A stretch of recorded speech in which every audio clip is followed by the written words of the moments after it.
स्वागत है आप सबका एमसीक्यू क्लासेस पर। इस क्लास में हम राज्यपाल तथा विधानमंडल से संबंधित जो भी महत्वपूर्ण प्रश्न बन सकते हैं उन प्रश्नों को हल करने का प्रयत्न किया जाएगा परीक्षा के दृष्टिकोण से। चलते हैं सीधे प्रश्न की तरफ। प्रश्न संख्या 1 कह रहा है कि राज्यपाल की नियुक्ति के संबंध में विकसित 2 परंपराओं में कौन कौन सा शामिल है। तो पहले देख लिया जाए कि कौन कौन सा परंपरा विकसित हुआ है। इसका उल्लेख मूल संविधान में नहीं है, परंतु विगत दशकों में एक निष्पक्ष लोकतांत्रिक व्यवस्था स्थापित करने के लिए 2 परंपरा विकसित किया गया था, जिसमें पहला परंपरा क्या है कि राज्यपाल जो होंगे वह बाहरी राज्यपाल राज्य के बाहरी व्यक्ति होंगे। दूसरा परंपरा क्या है कि राज्यपाल को नियुक्त करने से पहले राष्ट्रपति जो है वह मुख्यमंत्री से परामर्श लेंगे। तो इसका सही उत्तर देख लिया जाए कि विकसित 2 परंपराओं में कौन कौन सा शामिल है। पहला है कि वह उस राज्य का राज्यपाल राज्य का निवासी न हो जहां उसे नियुक्त किया गया है। यह कथन बिल्कुल भी सही है। दूसरा कथन देख लिया जाए कि नियुक्ति से पहले संबंधित राज्य के मुख्यमंत्री से परामर्श किया जाता है। यह भी कथन क्या है, बिल्कुल सही है। राज्यपाल को नियुक्ति करने से पहले राष्ट्रपति क्या करते हैं, संबंधित राज्य के मुख्यमंत्री से परामर्श लेते हैं। इस बात का उल्लेख संविधान में नहीं है, परंतु निष्पक्ष लोकतंत्र स्थापित करने के लिए यह परंपरा बाद में विकसित किया गया है। राज्यपाल की नियुक्ति से संबंधित देख लिया जाए कौन सा अनुच्छेद है। राज्यपाल की नियुक्ति से संबंधित कौन सा अनुच्छेद है, तो अनुच्छेद 155 के तहत राज्यपाल की नियुक्ति कौन करता है, तो राज्यपाल की नियुक्ति राष्ट्रपति करते हैं। तथा राज्यपाल का वेतन कहाँ से प्राप्त होता है, तो राज्यपाल का वेतन जो है वेतन संघ के संचित निधि से प्राप्त नहीं होता है। राज्यपाल का वेतन संबंधित राज्य के जो संचित निधि है, संबंधित राज्य के संचित निधि से वेतन उन्हें प्राप्त होता है। चलते हैं अगले प्रश्न की तरफ। प्रश्न संख्या 2 कि प्रश्न 2 कह रहा है कि 7वें संविधान संशोधन अधिनियम 1956 द्वारा राज्यपाल के पद के संबंध में क्या प्रावधान किया गया है। तो 7वें संविधान संशोधन 1956 द्वारा आर्टिकल 153 में संशोधन किया गया, जिसके तहत एक व्यक्ति एक से अधिक राज्य का राज्यपाल रह सकता है। कोई एक व्यक्ति है वह एक से अधिक राज्य का राज्यपाल रह सकता है। यह किस संविधान संशोधन के तहत प्रावधान किया गया, तो 7वें संविधान संशोधन 1956 के तहत यह प्रावधान किया गया। उससे पहले 153 क्या कहता था कि एक राज्य के लिए एक राज्यपाल होंगे। राज्यपाल से संबंधित और कुछ महत्वपूर्ण अनुच्छेद देख लिया जाए। जैसे राज्यपाल की नियुक्ति से संबंधित कौन सा अनुच्छेद है, तो अनुच्छेद 155 है नियुक्ति से संबंधित। राज्यपाल के कार्यकाल से संबंधित कौन सा अनुच्छेद है, तो राज्यपाल के कार्यकाल से संबंधित अनुच्छेद 156 है, जिसमें क्या कहा गया है कि राज्यपाल जो है वह राष्ट्रपति के प्रसादोपरांत अपने पद पर बने रहते हैं। 156 में इस बात का उल्लेख किया गया है। तो इसका सही उत्तर कौन सा हो जाएगा, ऑप्शन नंबर बी इसका सही हो जाएगा कि राज्यपाल को 2 या 2 से अधिक राज्यों के राज्यपाल नियुक्त किया जा सकता है। सही उत्तर हो जाएगा ऑप्शन नंबर बी। चलते हैं अगले प्रश्न की तरफ। प्रश्न संख्या 3 कह रहा कि संविधान के अनुच्छेद 156 के तहत राज्यपाल के कार्यकाल से संबंधित कौन सा तथ्य सही है। तो पहला देख लिया जाए क्या ऑप्शन है कि राज्यपाल का कार्यकाल निश्चित रूप से होता है। यह कथन क्या है, बिल्कुल भी गलत है। राज्यपाल का कार्यकाल जो होता है वह निश्चित नहीं होता है, वह राष्ट्रपति के प्रसादोपरांत अपने पद पर बने रहते हैं। राष्ट्रपति के प्रसादोपरांत अपने पद पर बने रहते हैं। राज्यपाल जब चाहें उन्हें उस पद से बर्खास्त कर सकते हैं मंत्रिपरिषद के सलाह पर। लेकिन सामान्यतः अवधि कितना होता है, 5 साल का होता है, तो निश्चित नहीं होता है। यह उत्तर क्या हो जाएगा, बिल्कुल सही हो जाएगा, ये गलत हो जाएगा। ऑप्शन नंबर बी देख लिया जाए, वह राष्ट्रपति के प्रसादोपरांत पद धारण करता है। यह कथन क्या हो जाएगा, बिल्कुल सही हो जाएगा। जो राज्यपाल है वह राष्ट्रपति के प्रसादोपरांत ही अपने पद पर बने रहते हैं। चलते हैं अगले प्रश्न की तरफ। प्रश्न संख्या 4 कह रहा कि राज्यपाल के पद की शर्तें हैं अनुच्छेद 158 के संदर्भ में गलत कथन कौन सा है। तो राज्यपाल के पद का जो शर्त है उसके हिसाब से गलत कथन कौन सा है? ऑप्शन नंबर ए देखा जाए कि वह संसद या राज्य विधानमंडल का सदस्य नहीं होना चाहिए, यह कथन गलत नहीं है, यह कथन सही है। राज्यपाल जो है वह संसद या किसी विधानमंडल या किसी राज्य द्वारा निर्धारित लाभ पद पर नहीं होना चाहिए, तो यह कथन क्या हो जाएगा? सही कथन हो जाएगा। तो हमें चुनना कौन सा है? गलत कथन चुनना है। ऑप्शन नंबर बी देखा जाए वह कोई लाभ पद धारण नहीं करता हो, यह भी कथन सही है, तो गलत कथन यह भी नहीं होगा। ऑप्शन नंबर सी देखा जाए क्या कह रहा कि कार्यकाल के दौरान उसकी आर्थिक उपलब्धि व भत्तों को कम किया जा सकता है, यह कथन बिल्कुल भी क्या है? गलत है, क्योंकि कार्यकाल के दौरान राज्यपाल के वेतन तथा भत्तों में कटौती नहीं की जा सकती है। तो 4 नंबर का सही उत्तर कौन सा हो जाएगा? ऑप्शन नंबर सी सही उत्तर हो जाएगा।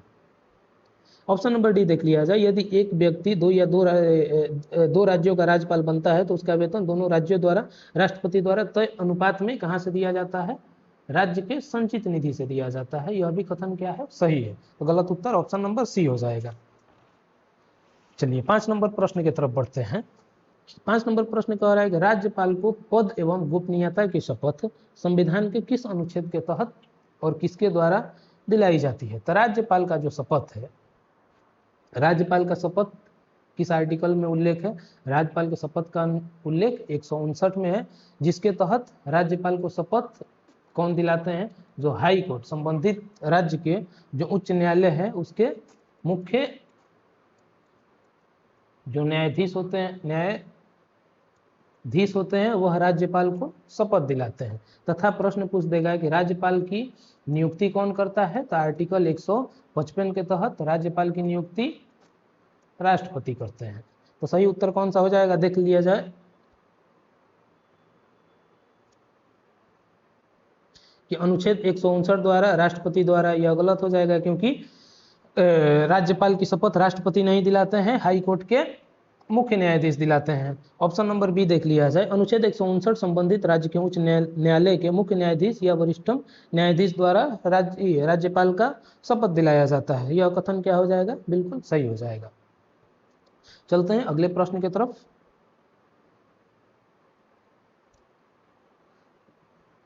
अगला प्रश्न कह रहा है कि संविधान के अनुच्छेद 361 के तहत राज्यपाल को प्राप्त अनुमुक्ति के संदर्भ में कौन कौन सा कथन असत्य है? तो सबसे पहले देख लिया जाए कि आर्टिकल जो 361 है उसमें राज्यपाल को कुछ मामले में विशेषाधिकार भी प्राप्त है। जो अनुच्छेद 361 है वह राज्यपाल को विशेषाधिकार से संबंधित है, जिसमें क्या कहा गया है कि कौन कौन सा राज्यपाल को विशेषाधिकार प्राप्त है। देख लिया जाए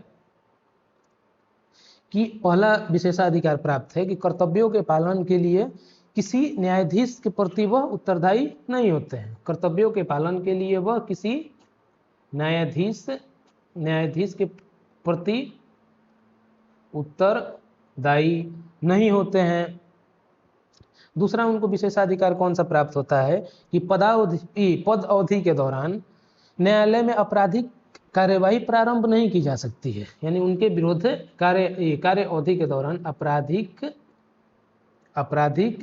कार्यवाही प्रारंभ नहीं की जा सकती है, परंतु जो सिविल जो दीवानी कार्रवाई है वह प्रारंभ की जा सकती है। आपराधिक कार्यवाही न्यायालय में प्रारंभ नहीं की जा सकती कार्यकाल के दौरान, परंतु सिविल या उसे दीवानी कार्यवाही भी बोला जाता है, दीवानी कार्यवाही प्रारंभ की जा सकती है। परंतु प्रश्न आ जाता है कि राज्यपाल के कार्यकाल के दौरान दीवानी कार्यवाही प्रारंभ करने से पहले कितने दिन पहले उन्हें लिखित सूचना देना आवश्यक होता है? तो इसका सही उत्तर हो जाएगा कि दीवानी कार्यवाही प्रारंभ करने से पहले 2 माह पूर्व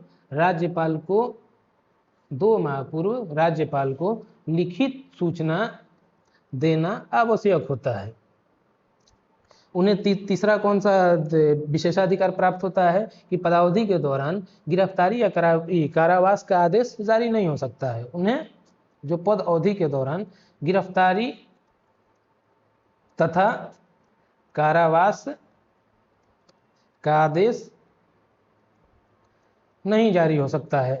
तो देख लिया जाए 300 कोई गलत कथन कौन सा है, बारी बारी से एक एक ऑप्शन देख लिया जाए। ऑप्शन नंबर ए कह रहा है कि वह अपने पद की शक्तियों के प्रयोग के लिए किसी न्यायालय के प्रति उत्तरदायी नहीं है। यह कथन सही है। तो गलत कथन यह भी नहीं हो जाएगा, यह कथन सही हो जाएगा। न्यायाधीश के प्रति वह क्या है, उत्तरदायी नहीं है।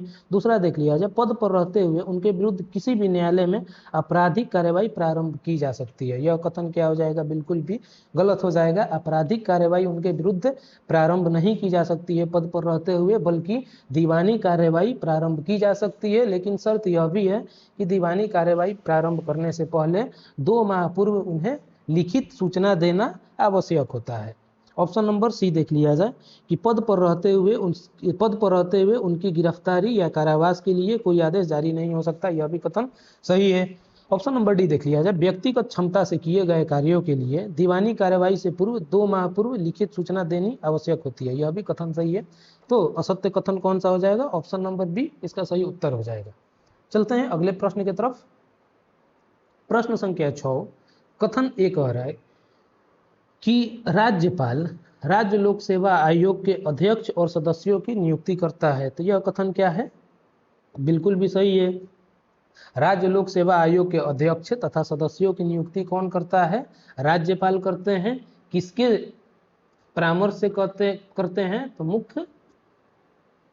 मुख्यमंत्री के परामर्श से लोक सेवा आयोग के अध्यक्ष तथा सदस्यों की नियुक्ति करते हैं। कारण देख लिया जाए, राज्यपाल उन्हें अपने पद से हटा सकते हैं। कारण क्या हो जाएगा, बिल्कुल भी गलत हो जाएगा। राज्य लोक सेवा आयोग के अध्यक्ष तथा सदस्यों की नियुक्ति राज्यपाल तो करते हैं, परंतु हटाने का शक्ति राज्यपाल को नहीं है। हटाने का शक्ति किन्हें है, हटाने का शक्ति राष्ट्रपति को प्राप्त है। किस अनुच्छेद के तहत, अनुच्छेद 317 के तहत। तो इसका सही उत्तर कौन सा हो जाएगा, सही उत्तर हो जाएगा ऑप्शन नंबर सी, ए सही, परंतु आर क्या हो जाएगा, गलत है। चलते हैं अगले प्रश्न की तरफ। प्रश्न संख्या 7, प्रश्न संख्या 7 कह रहा है कि संविधान के अनुच्छेद 213 के तहत राज्यपाल द्वारा जारी अध्यादेश की अधिकतम प्रभावी अवधि विधानमंडल सत्र शुरू होने के बाद कितनी होती है। तो विधानमंडल का सत्र यदि शुरू हो जाता है तो उसके बाद अध्यादेश का अधिकतम विस्तार अवधि मात्र 6 सप्ताह होता है। राज्यपाल अध्यादेश किस अनुच्छेद के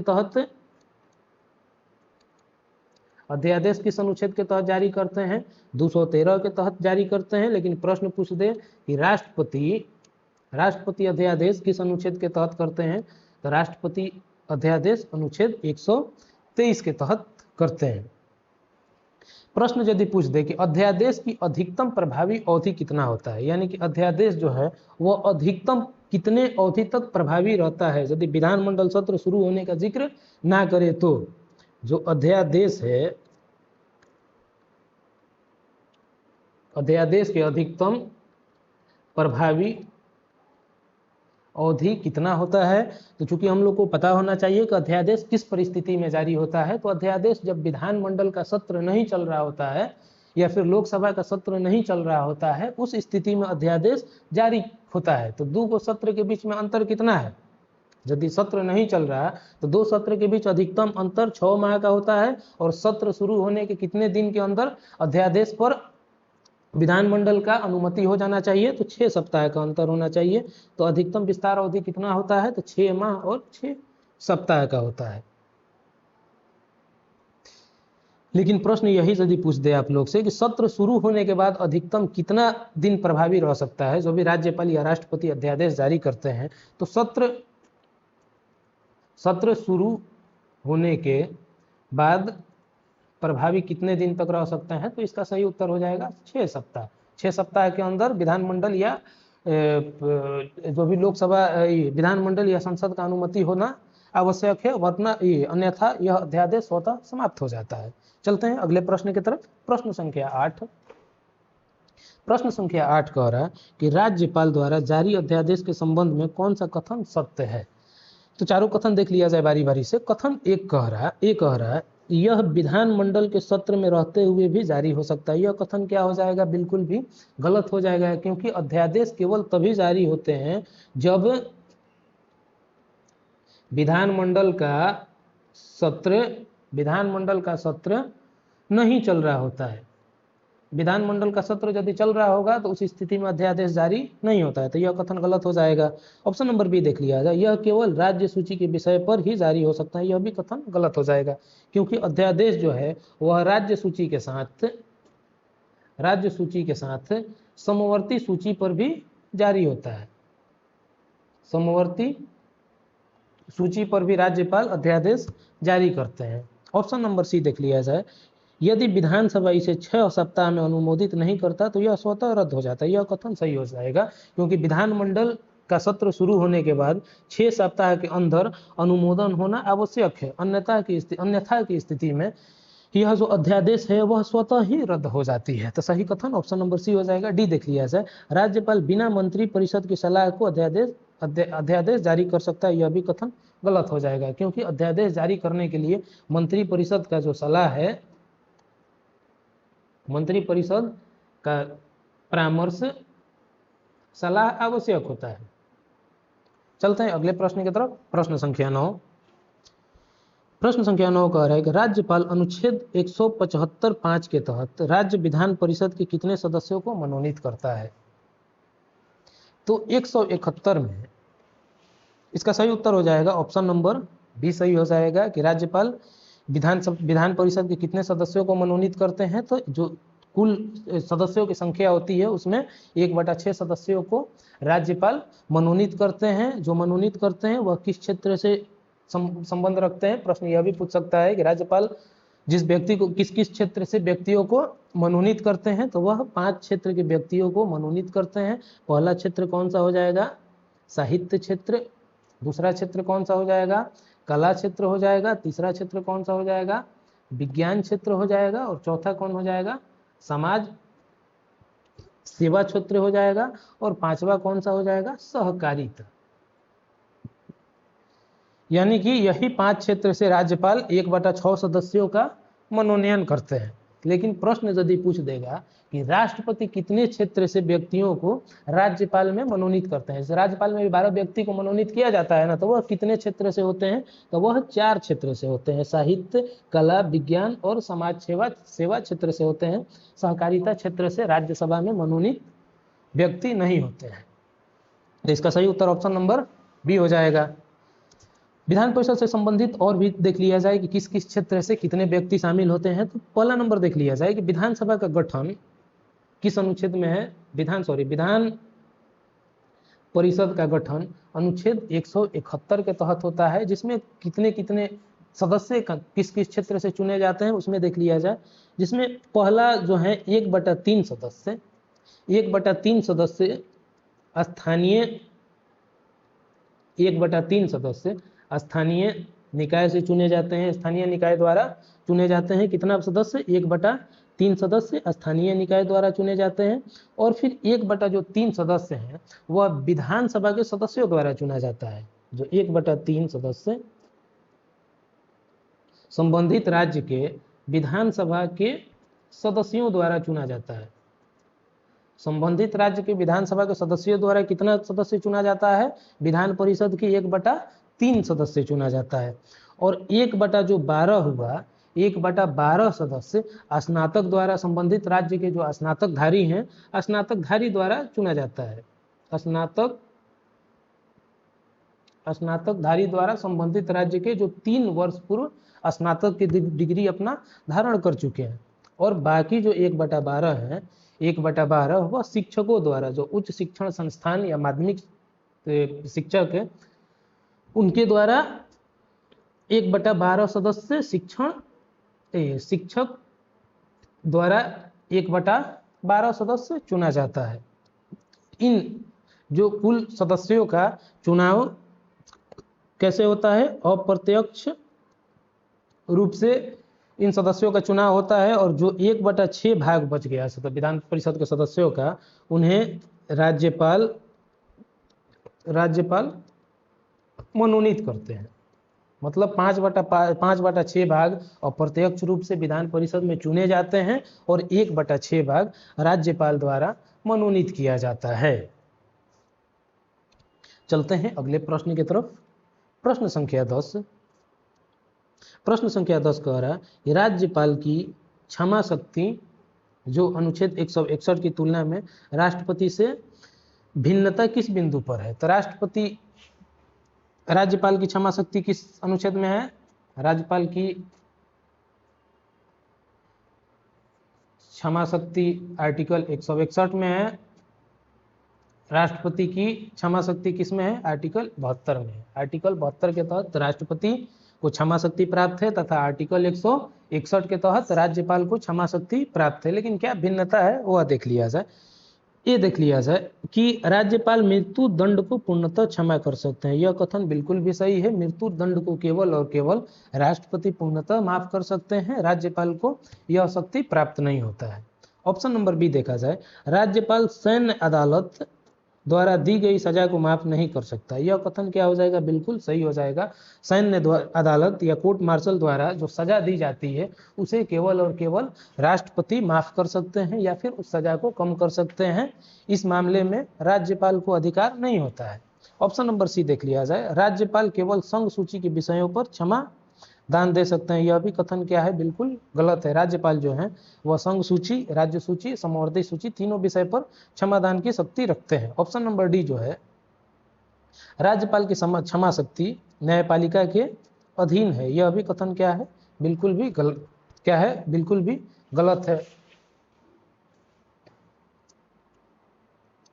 चलते हैं अगले प्रश्न की तरफ। तो सही उत्तर इसका ऑप्शन नंबर बी हो जाएगा। 11 नंबर प्रश्न की तरफ चलते हैं।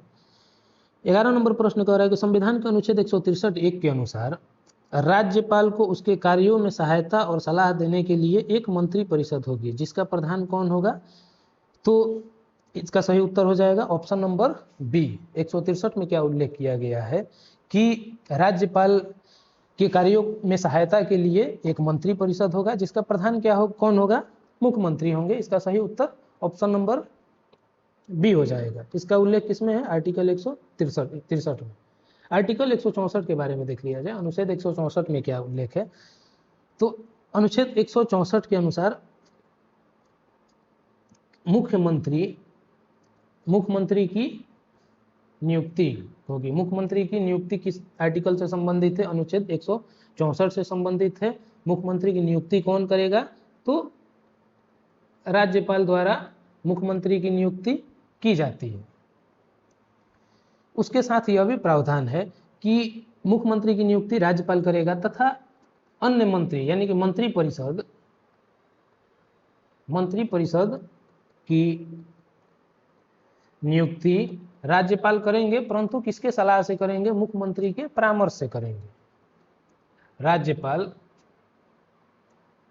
मुख्यमंत्री के परामर्श से करेंगे। 164 में क्या उल्लेख है कि मुख्यमंत्री की नियुक्ति राज्यपाल द्वारा किया जाता है तथा अन्य मंत्रियों की नियुक्ति राज्यपाल द्वारा मुख्यमंत्री के सलाह पर किया जाता है।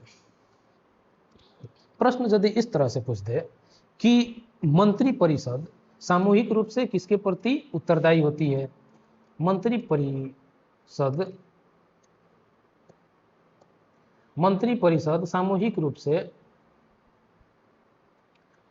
रूप से उत्तरदायी मंत्री परिषद सामूहिक रूप से उत्तरदायी किसके प्रति होते हैं? तो वह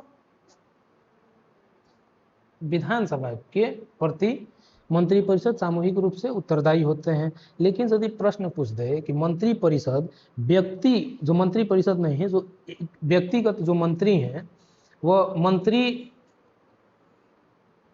व्यक्तिगत रूप से किसके प्रति उत्तरदायी हैं? तो इसका सही उत्तर हो जाएगा राज्यपाल के प्रति, क्योंकि मंत्री जो है व्यक्तिगत रूप से राज्यपाल के प्रसादपरंत ही अपने पद पर बने रहते हैं। इस वजह से मंत्री जो है व्यक्तिगत रूप से राज्यपाल के प्रति उत्तरदायी होते हैं।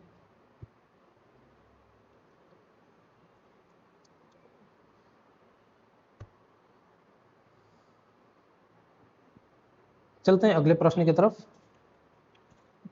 प्रश्न संख्या 12 कह रहा कि राज्य में राष्ट्रपति शासन किस अनुच्छेद के तहत लगता है? 356 के तहत। तो राष्ट्रपति शासन की सिफारिश करने का अधिकार किसके पास होता है? तो राष्ट्रपति शासन का सिफारिश करने का अधिकार राज्यपाल के पास होता है। राज्यपाल से संबंधित और भी देख लिया जाए कि राज्यपाल को और क्या क्या अधिकार होता है। जैसे राज्यपाल को नियुक्ति से संबंधित अधिकार जो है वह देख लिया जाए। राज्यपाल महाधिवक्ता को नियुक्त करता है। महाधिवक्ता को कौन नियुक्त करता है? राज्यपाल नियुक्त करता है, जो कि राज्य का महाधिवक्ता जो है वह राज्य के प्रथम विधि अधिकारी भी होते हैं। राज्य लोक सेवा आयोग के अध्यक्ष तथा सदस्यों की नियुक्ति कौन करता है? राज्यपाल ही करता है, परंतु किसके परामर्श से करता है? मुख्यमंत्री के परामर्श से करता है। और देख लिया जाए ये राज्य निर्वाचन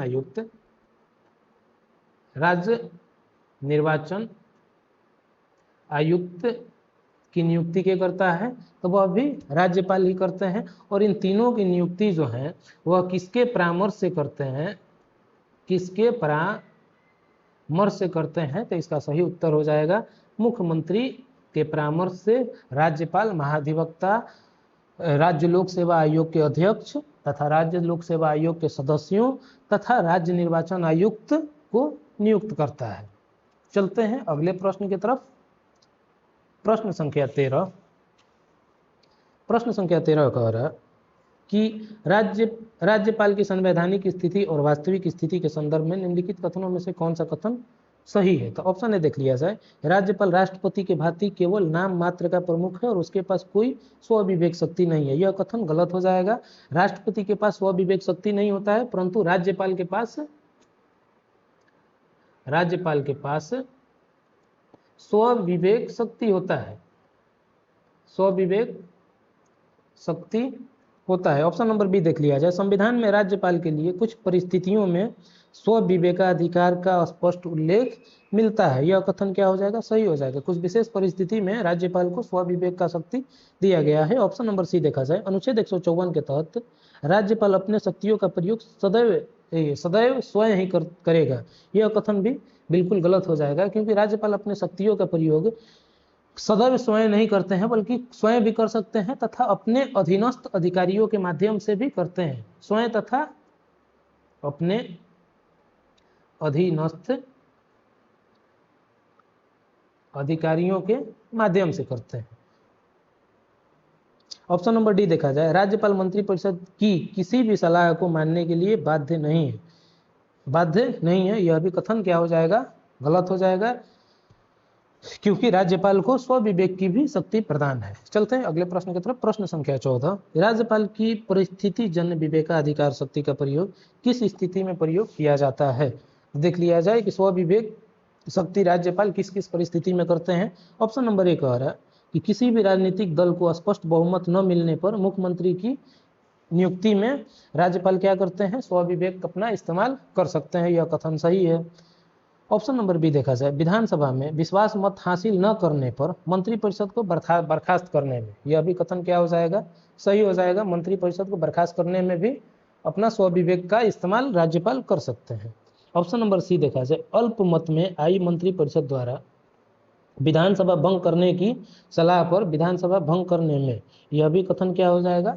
सही हो जाएगा। अल्पमत में आने पर विधानसभा को भंग करने में भी राज्यपाल को स्वविवेक की शक्ति है। तो इसका सही उत्तर कौन सा हो जाएगा? ऑप्शन नंबर डी, उपरोक्त सभी। 15 देख लिया जाए कि राज्यपाल सोने के पिंजरे में निवास करने वाली चिड़िया के समतुल्य है। यह कथन किसका है? तो यह कथन किसका है? तो सही उत्तर हो जाएगा option number B, Sarojini Naidu का। सरोजिनी नायडू से संबंधित यह भी देख लिया जाए, जैसे भारत के प्रथम महिला राज्यपाल कौन है? सरोजिनी नायडू हैं। किस राज्य के राज्यपाल थी? उत्तर प्रदेश राज्य के राज्यपाल थी। चलते हैं अगले प्रश्न की तरफ। प्रश्न संख्या 16, कि संविधान के किस अनुच्छेद में नागालैंड में कानून और व्यवस्था के संबंध में राज्यपाल को विशेष उत्तरदायित्व प्रदान किया गया है? तो इसका सही उत्तर हो जाएगा ऑप्शन नंबर 171 के क में। 171 के क में 171 का क जो है वह किस राज्य से संबंधित है? वह नागालैंड राज्य से संबंधित है। 171 का जो बी है वह असम राज्य के जो जनजातीय क्षेत्रों के लिए विशेष प्रावधान किया गया है। किस अनुच्छेद में? 171 के ख में। तो असम राज्य के लिए विशेष प्रावधान किस अनुच्छेद में किया गया? 171 के ख में। 171 के ग में किस राज्य के लिए विशेष प्रावधान किया गया है? वह मणिपुर राज्य के लिए विशेष प्रावधान किया गया है। तथा 171 के घ में किस राज्य से संबंधित विशेष प्रावधान किया गया है? तो वह आंध्र प्रदेश और तेलंगाना राज्य से संबंधित विशेष प्रावधान 171 के घ में है। चलते हैं अगले प्रश्न की तरफ। प्रश्न संख्या 17। संविधान का अनुच्छेद 171 के ग किस राज्य के पहाड़ी क्षेत्रों के प्रशासन हेतु राज्यपाल के विशेष उत्तरदायित्व से संबंध रखता है? तो इसका सही उत्तर हो जाएगा मणिपुर।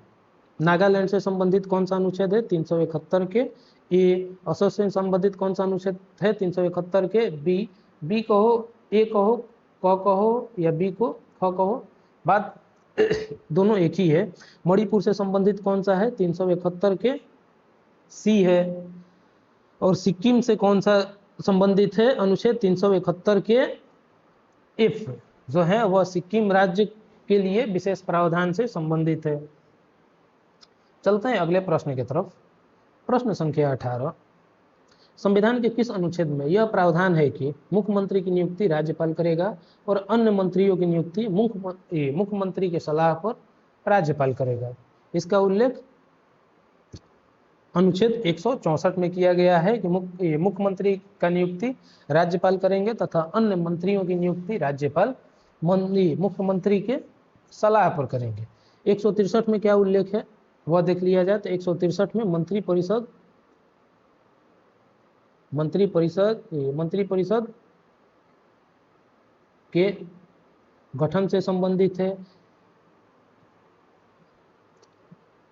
165 जो है तो वह राज्य की महाधिवक्ता से संबंधित है। राज्य के महाधिवक्ता की नियुक्ति कौन करता है? राज्यपाल करते हैं। किसके सलाह पर करते हैं? नियुक्ति जो है वह राज्यपाल करेंगे। किसके सलाह पर करेंगे? मुख्यमंत्री के सलाह पर करते हैं। महाधिवक्ता से संबंधित यह भी प्रश्न पूछ देगा कि राज्य के प्रथम विधि अधिकारी कौन होता है? तो राज्य का प्रथम विधि अधिकारी भी महाधिवक्ता ही होते हैं।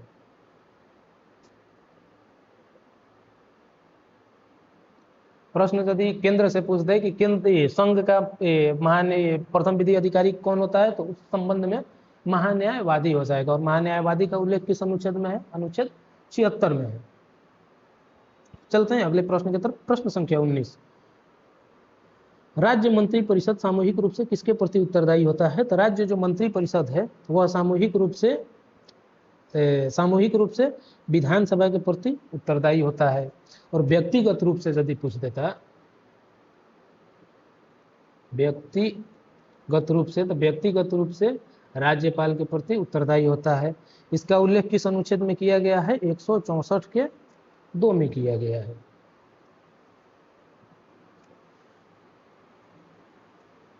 चलते हैं अगले प्रश्न की तरफ। प्रश्न संख्या 20।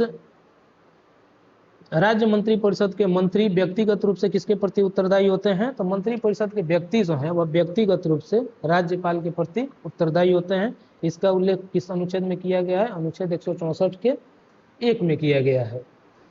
इसका अर्थ है कि राज्य मंत्री परिषद व्यक्तिगत रूप से राज्यपाल के प्रति उत्तरदायी होते हैं। इसका अर्थ होता है कि प्रत्येक मंत्री जो है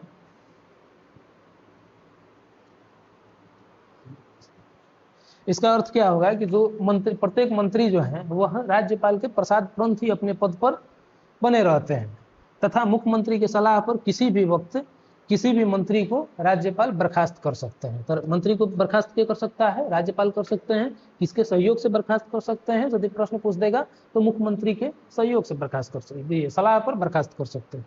चलते हैं अगले प्रश्न की तरफ। प्रश्न संख्या 21। 91वां संविधान संशोधन अधिनियम 2003 द्वारा राज्य मंत्री परिषद के आकार के संबंध में क्या सीमा तय किया गया था? तो 91वां संविधान संशोधन जो है वह क्या कहता है कि मंत्री परिषद का आकार विधानसभा के कुल सदस्यों विधानसभा के कुल सदस्यों के 15% से अधिक नहीं होना चाहिए, तथा न्यूनतम के मामला में भी शर्त रखा है कि न्यूनतम कितना मंत्री होना चाहिए, तो न्यूनतम के संबंध में 12 शर्त रखा है।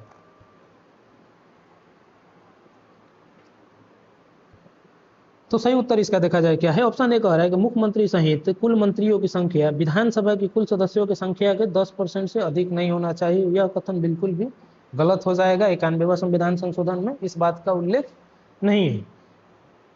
ऑप्शन नंबर बी देखा जाए, मुख्यमंत्री सहित कुल मंत्रियों की संख्या विधानसभा की कुल सदस्यों के 15% से अधिक नहीं हो और न्यूनतम 12 से कम भी नहीं होना चाहिए। यह कथन बिल्कुल भी सही हो जाएगा। चलते हैं अगले प्रश्न की तरफ। प्रश्न संख्या 22, यदि किसी छोटे राज्य की विधानसभा सदस्य संख्या 40 या उससे कम है तो वहां मंत्रिपरिषद की न्यूनतम संख्या कितनी निर्धारित की गई है? तो मंत्रिपरिषद का न्यूनतम संख्या जो है वह कितना निर्धारित किया गया है? तो उसका सही उत्तर हो जाएगा ऑप्शन नंबर सी, 12 किया गया है। न्यूनतम मंत्रिपरिषद का संख्या न्यूनतम 12 निर्धारित किया गया है, जहां पर मंत्री विधानसभा के सदस्यों का संख्या कम हो। परंतु एक अपवाद भी है। अपवाद में क्या आता है, दिल्ली का केंद्र शासित प्रदेश आता है। आर्टिकल 239 ए के तहत जो दिल्ली में मंत्रिपरिषद की संख्या, दिल्ली में मंत्रिपरिषद की संख्या विधानसभा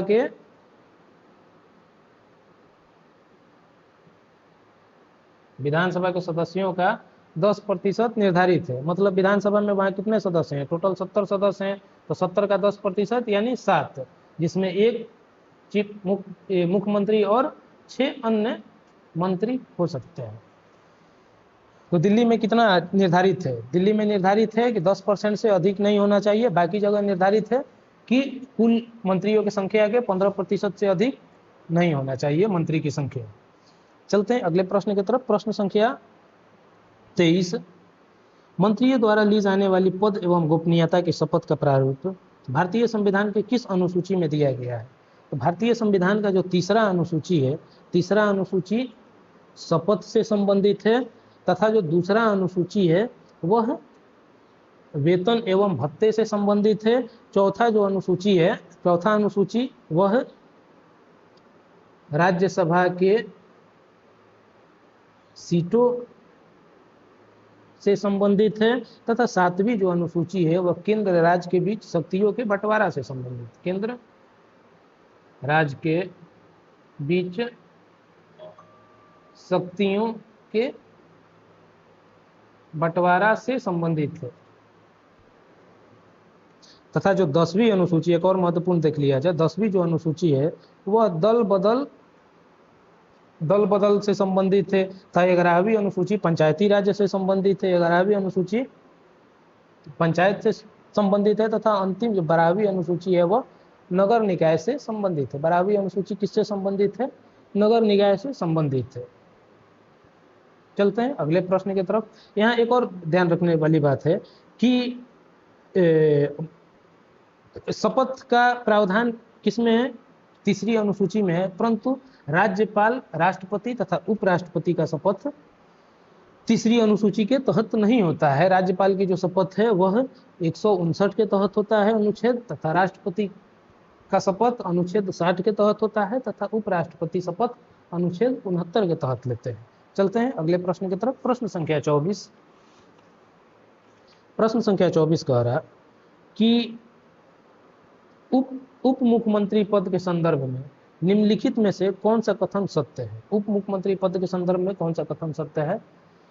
तो ऑप्शन देख लिया जाए। यह एक संवैधानिक पद है जिसका उल्लेख अनुच्छेद 164 में किया गया। यह कथन बिल्कुल भी सही है। 164 में उप मुख्यमंत्री का उल्लेख नहीं किया गया है, बल्कि मुख्यमंत्री तथा मंत्रिपरिषद का उल्लेख किया गया है। सी देख लिया जाए, ऑप्शन नंबर बी देख लिया जाए। यह एक गैर संवैधानिक पद है। यह कथन क्या हो जाएगा? बिल्कुल सही हो जाएगा।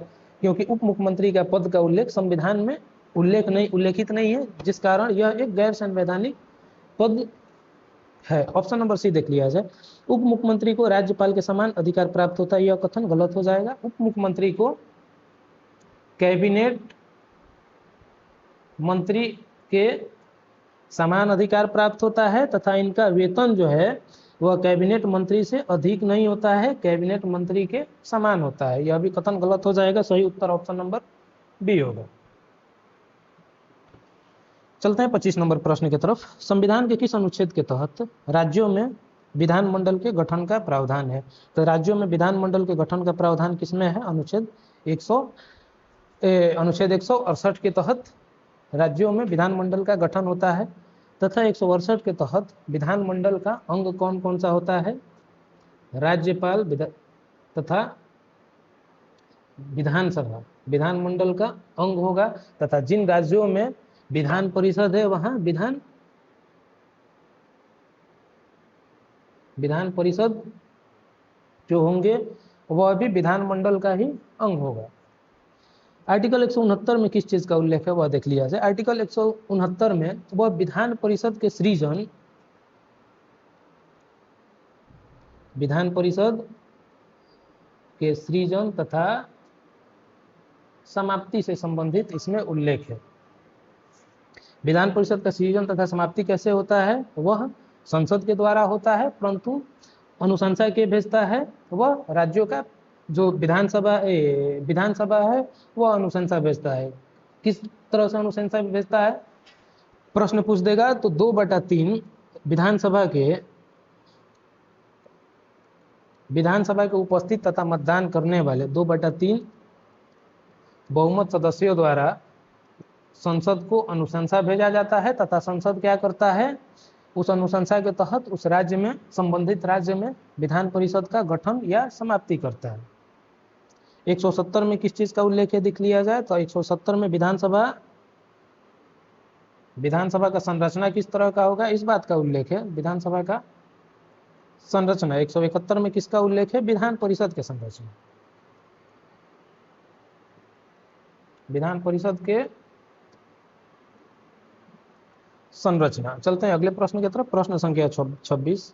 भारत के वर्तमान में कुल कितने राज्यों में द्विसदनीय है यानी विधान परिषद विद्यमान है? तो इसका सही उत्तर हो जाएगा ऑप्शन नंबर बी। किन किन राज्यों में विधान परिषद है वह देख लिया जाए। तो याद करने का सिंपल, यूपी बिहार महाराष्ट्र। किन किन राज्यों में विधान परिषद अभी फिलहाल अस्तित्व में है? तो यूपी बिहार महाराष्ट्र, उसके बाद आंध्र प्रदेश, तेलंगाना, कर्नाटका। यूपी बिहार महाराष्ट्र, आंध्र प्रदेश, तेलंगाना, कर्नाटका, यही 6 राज्य में विधान परिषद अभी वर्तमान में अस्तित्व में है। चलते हैं 27 नंबर प्रश्न की तरफ। संविधान के अनुच्छेद 169 के अनुसार किसी राज्य में विधान परिषद के सृजन तथा उत्थान की प्रक्रिया क्या है? इसका देख लिया जाए। कथन ऑप्शन ए कह रहा है कि संसद द्वारा साधारण बहुमत से पारित प्रस्ताव, यह कथन गलत हो जाएगा। संसद द्वारा तब साधारण बहुमत के पारित द्वारा विधान परिषद का उत्थान किया जा सकता है जब राज्य 2/3 यानी विशेष बहुमत से उसे अनुशंसा करे, तो यह कथन गलत हो जाएगा। ऑप्शन नंबर बी देख लिया जाए। संबंधित राज्य की विधानसभा द्वारा विशेष बहुमत से पारित संकल्प के बाद संसद द्वारा साधारण विधि द्वारा विधान परिषद का सृजन तथा समाप्ति किया जा सकता है। इसका सही उत्तर ऑप्शन नंबर बी हो जाएगा। चलते हैं अगले प्रश्न की तरफ। प्रश्न संख्या 28। अनुच्छेद 170 के अनुसार किसी राज्य की विधानसभा में अधिकतम और न्यूनतम सदस्यों की संख्या क्रमशः कितनी हो सकती है? तो इसका सही उत्तर ऑप्शन नंबर ए हो जाएगा, अधिकतम 500 तथा न्यूनतम 60। परंतु इसका कुछ अपवाद भी है, जैसे सिक्किम, गोवा और मिजोरम राज्य में न्यूनतम 60 जो सदस्य निर्धारित थे वो उससे कम वहां पर विधानसभा सीट है। जैसे सिक्किम में कितना सीट है? 32 है। गोवा में कितना है? 40 है। मिजोरम में 40 विधानसभा का सीट है। तो सही उत्तर कौन सा हो जाएगा? Option number A. चलते हैं 29 नंबर प्रश्न की तरफ। निम्नलिखित में कौन से राज्य अनुच्छेद 170 के तहत न्यूनतम 60 विधानसभा सीटों का अपवाद है? तो इसका सही उत्तर हो जाएगा option number A, Mizoram, Sikkim और गोवा। चलते हैं 30 नंबर प्रश्न की तरफ। अनुच्छेद 171 के अनुसार विधान परिषद के सदस्यों की कुल संख्या विधानसभा के कुल सदस्यों के कितने भाग से अधिक नहीं होना चाहिए? तो इसका सही उत्तर हो जाएगा 101/3। आर्टिकल 171 में क्या उल्लेख किया गया है? आर्टिकल 171 में उल्लेख किया गया है कि संबंधित राज्य के विधानसभा सदस्यों के कुल संख्या का 1/3 भाग से अधिक विधान परिषद के सदस्य नहीं हो सकते हैं, परंतु विधानसभा सदस्यों के 1/3 भाग से अधिक विधान परिषद सदस्य नहीं हो सकते, परंतु एक और शर्त रखा गया है कि मिनिमम 40 यानी 40 से कम भी विधानसभा का सदस्य किसी राज्य में नहीं होना चाहिए। तो सही उत्तर ऑप्शन नंबर बी हो जाएगा। 31 देख लिया जाए कि विधान परिषद में सदस्यों की न्यूनतम संख्या किसी भी परिस्थिति में कितना से कम नहीं होना चाहिए? तो इसका सही उत्तर हो जाएगा 140। यह 171 के 1 में उल्लेखित है। सबसे बड़ा विधान परिषद वाला राज्य कौन सा है? सबसे अधिक विधान परिषद सदस्यों वाला राज्य कौन सा है? यूपी है, वहां पर 100 विधान परिषद सदस्य हैं। तथा सबसे कम विधान परिषद सदस्यों वाला राज्य कौन सा है? वह हो जाएगा तेलंगाना हो जाएगा, वहां पर 40 विधान परिषद के सीट हैं। तथा बिहार से संबंधित भी प्रश्न पूछ देगा कि बिहार में कितने विधान परिषद के सीट है? तो इसका सही उत्तर हो जाएगा 75। चलते हैं अगले प्रश्न की तरफ। प्रश्न संख्या 32, विधान परिषद के निर्वाचक मंडल के संदर्भ में सही युग्म का चयन करें। मतलब विधान परिषद में किस किस क्षेत्र से कितने व्यक्ति होते हैं उसके बारे में कह रहा है। तो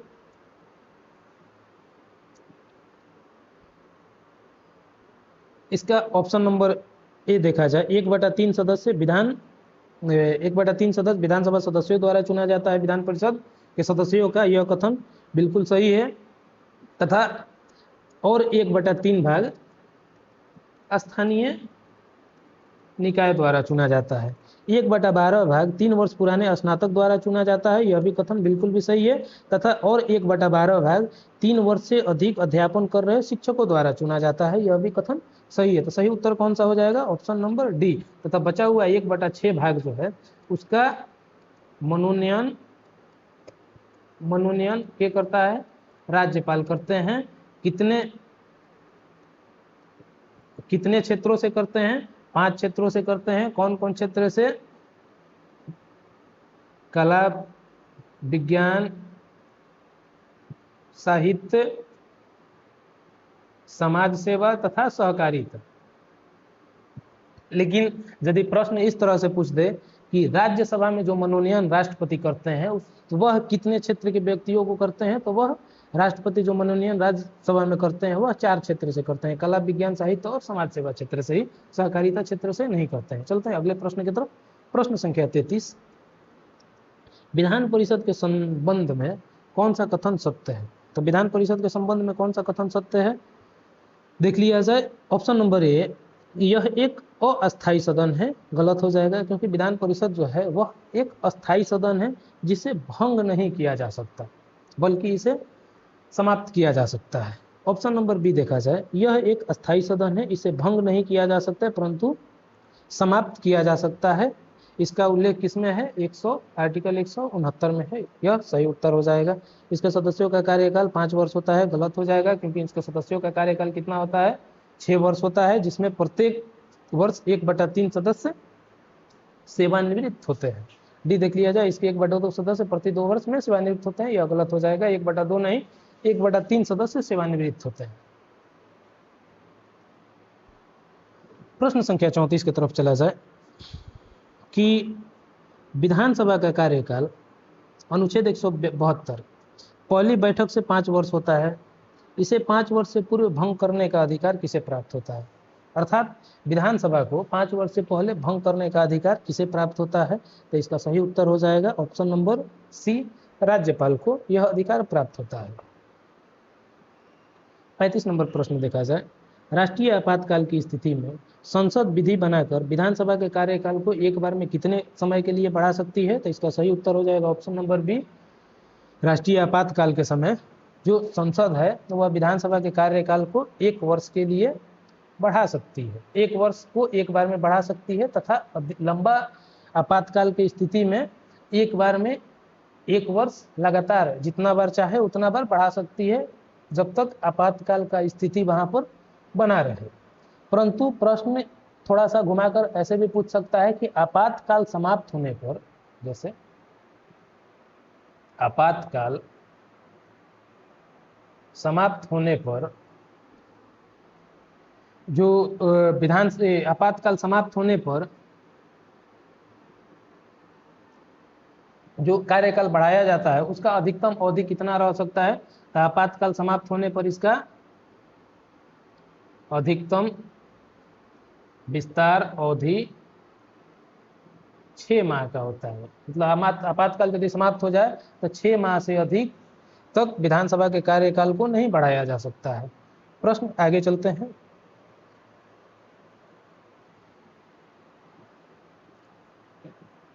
प्रश्न संख्या 36, आपातकाल समाप्त होने के बाद बढ़ाए गए विधानसभा के कार्यकाल का विस्तार अधिकतम कितने समय तक प्रभावी रह सकता है? तो आपातकाल समाप्त होने के बाद बढ़ाए गए विधानसभा का कार्यकाल 6 माह तक प्रभावी रह सकता है। ऑप्शन नंबर बी सही हो जाएगा। 37 देख लिया जाए। 42वें संविधान संशोधन 1976 द्वारा विधानसभा का कार्यकाल बढ़ाकर 6 वर्ष कर दिया गया था, जिसे किस वर्ष संशोधन करके 5 वर्ष किया गया? इसका सही उत्तर बी हो जाएगा। 42वें संविधान संशोधन के तहत जो विधानसभा तथा लोकसभा का कार्यकाल 5 से 6 वर्ष किया गया, तथा पुनः 44वें संशोधन के तहत कार्यकाल 6 से 5 वर्ष कर दिया गया। चलते हैं अगले प्रश्न की तरफ। प्रश्न संख्या 38, विधानमंडल के कोरम यानी गण पूर्ति हेतु अनुच्छेद 189(3) के अनुसार न्यूनतम कितनी संख्या अनिवार्य है? तो इसका सही उत्तर हो जाएगा ऑप्शन नंबर ए। कुल सदस्यों का 1/10 भाग अनिवार्य है, या फिर 10 सदस्य, जो भी क्या अधिक हो। यह जो न्यूनतम 10 सदस्य वाला सीमा है वह लोकसभा के संदर्भ में गणपूर्ति से संबंधित नहीं है, यह सिर्फ विधानमंडल के संदर्भ में गणपूर्ति से संबंधित है। चलते हैं अगले प्रश्न की तरफ। प्रश्न संख्या 39, 104वें संविधान संशोधन अधिनियम 2020 द्वारा राज्य विधानसभा में किस समुदाय मनोनीत करने को समाप्त कर दिया गया? तो 104वां संविधान संशोधन में क्या प्रावधान किया गया? 104वां संविधान संशोधन में जो पहले आंग्ल भारतीय समुदाय के सदस्यों का मनोनयन होता था, राज्यपाल विधानसभा में करते थे, तथा राष्ट्रपति जो है वह आंग्ल भारतीय को लोकसभा में मनोनीत करते थे, उसको समाप्त कर दिया गया। किस संविधान के संशोधन के तहत? 104वें संविधान संशोधन के तहत। तो सही उत्तर ऑप्शन नंबर सी हो जाएगा। 40 देखा जाए।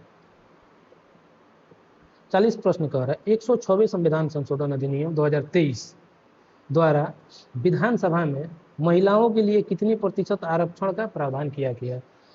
मतलब 106वें संविधान संशोधन में यह प्रावधान किया गया, अधिनियम 2023 से यह प्रावधान किया गया कि विधानसभा का जो कुल सदस्य है,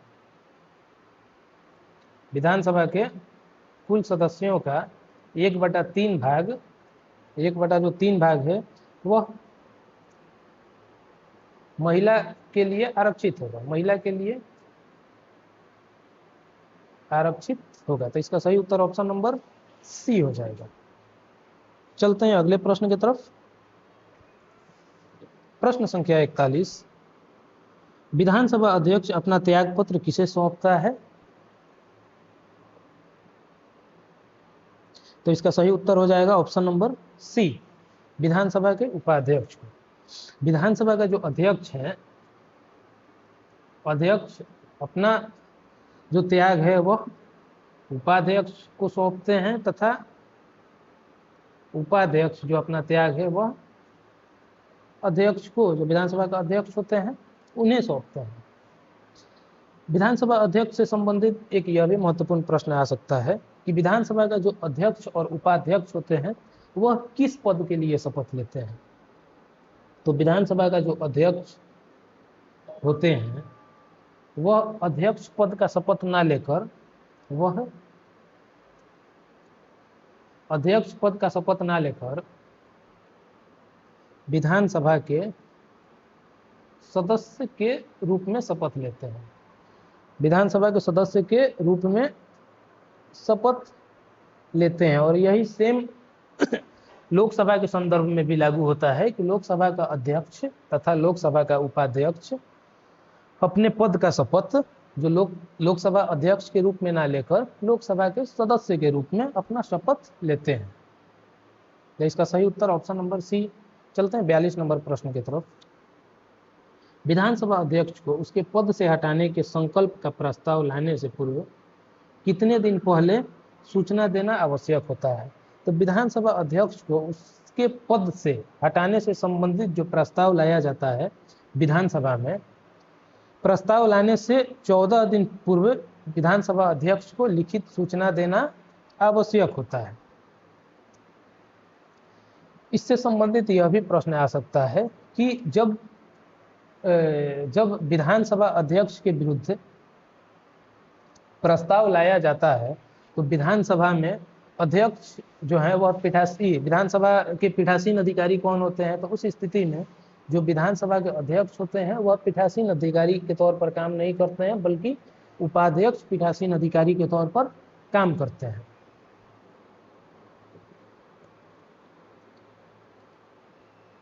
विधानसभा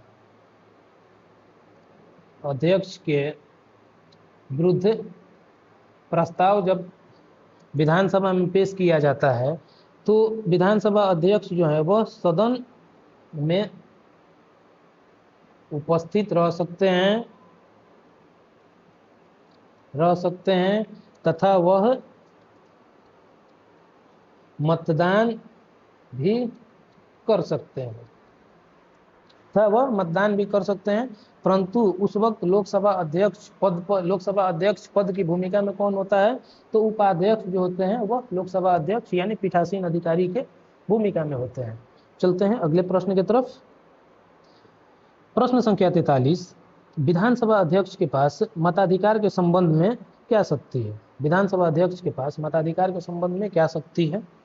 तो ए देख लिया जाए। वह सामान्य स्थिति में भी मतदान कर सकता है। गलत है, वह सामान्य स्थिति में मतदान नहीं कर सकता है बल्कि जब क्या होता है, जब बराबरी का मत होता है उस स्थिति में वह वोटिंग करता है। ऑप्शन बी देख लिया जाए। वह केवल बराबरी की स्थिति में निर्णायक मत देता है। यह कथन क्या हो जाएगा, सही हो जाएगा। सामान्य स्थिति में कब मत देता है उसका स्थिति देख लिया जाए। जब लोकसभा अध्यक्ष के विरुद्ध कार्यवाही चल रही होती है विधानसभा में, उस स्थिति में वह सामान्य स्थिति में भी मत दे सकता है क्योंकि वह उस वक्त पीठासीन अधिकारी के तौर पर नहीं होता है, वह सदस्य के रूप में सदन में बैठा रहता है। चलते हैं अगले प्रश्न की तरफ। प्रश्न संख्या 44।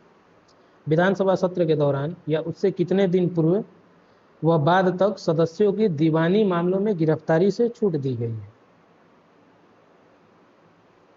तो इसका सही उत्तर हो जाएगा ऑप्शन नंबर बी। विधानसभा सदस्यों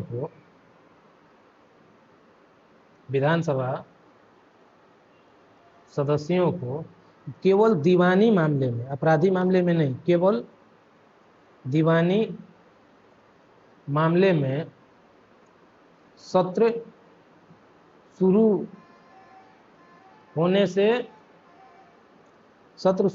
40 दिन पूर्व तथा सत्र समाप्ति के 40 दिन बाद तक उन्हें गिरफ्तारी से संरक्षण दिया जाता है।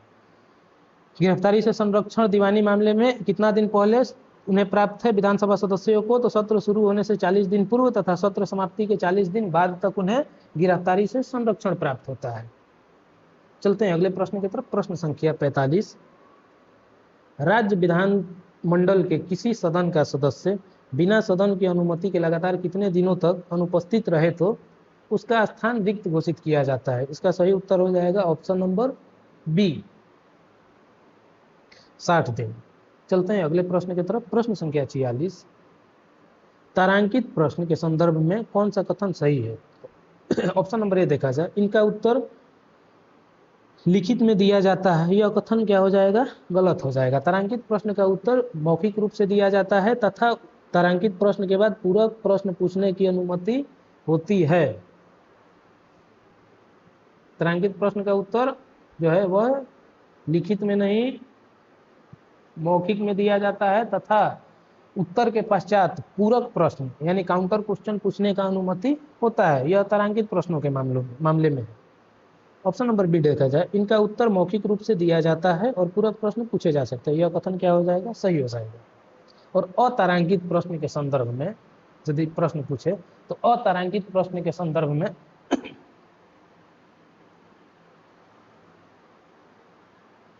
अतारांकित प्रश्न का उत्तर जो है वह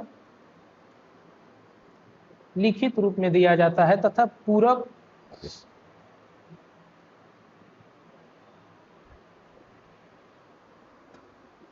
पूरक प्रश्न पूछने की अनुमति नहीं होती है।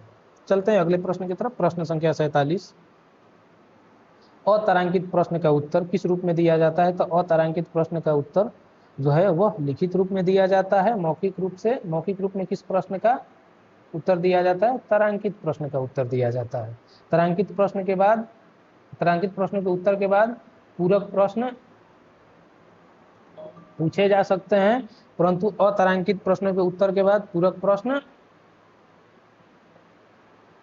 प्रश्न नहीं पूछे जा सकते हैं। चलते हैं अगले प्रश्न की तरफ। प्रश्न संख्या 48।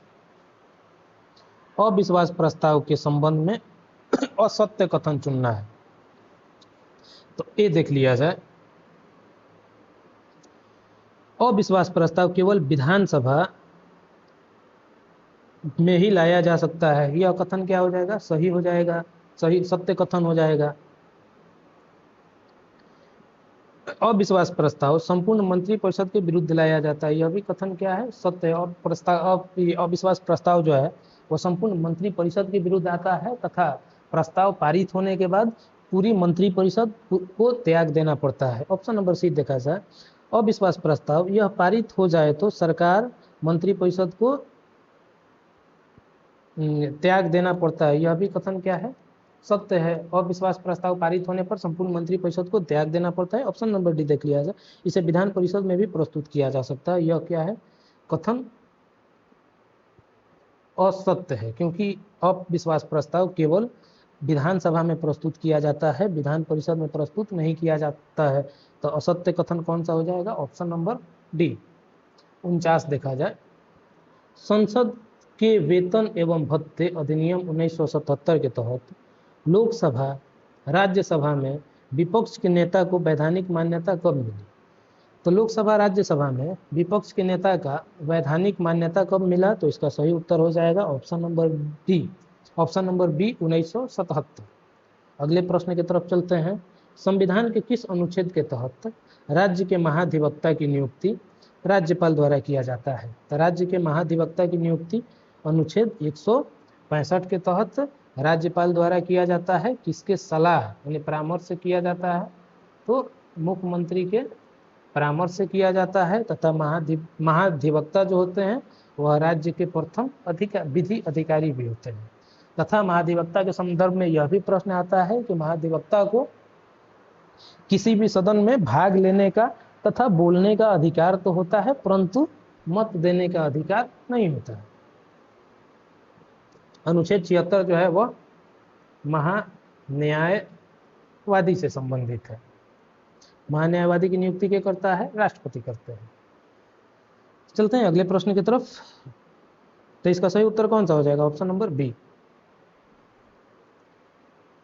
प्रश्न संख्या 51, महाधिवक्ता को राज्य विधानमंडल में कौन सा अधिकार प्राप्त होता है? तो देख लिया जाए, विधानमंडल के सदन में बोलने का अधिकार, ये पूछ रहा है कि कौन सा अधिकार प्राप्त नहीं है। तो विधानमंडल के सदन में बोलने का अधिकार, यह अधिकार महाधिवक्ता को प्राप्त होता है। विधानमंडल के कार्यवाही में भाग लेने का अधिकार, यह भी अधिकार महाधिवक्ता जो होते हैं उन्हें प्राप्त होता है। विधानमंडल के समितियों में सदस्य बनने का अधिकार यह भी अधिकार क्या होता है, महाधिवक्ता को प्राप्त होता है तथा विधानमंडल में मत करने का अधिकार नहीं होता है। तो सही उत्तर कौन सा हो जाएगा, ऑप्शन नंबर डी हो जाएगा, क्योंकि महाधिवक्ता जो होता है वह विधानमंडल का सदस्य नहीं होता है, केवल और केवल राज्य का विधि अधिकारी होता है। इस वजह से विधानमंडल में बोलने का तथा बैठने का अधिकार तो होता है, परंतु मत देने का अधिकार नहीं होता है। इसी के साथ आप सबका क्लास खत्म होगा। धन्यवाद।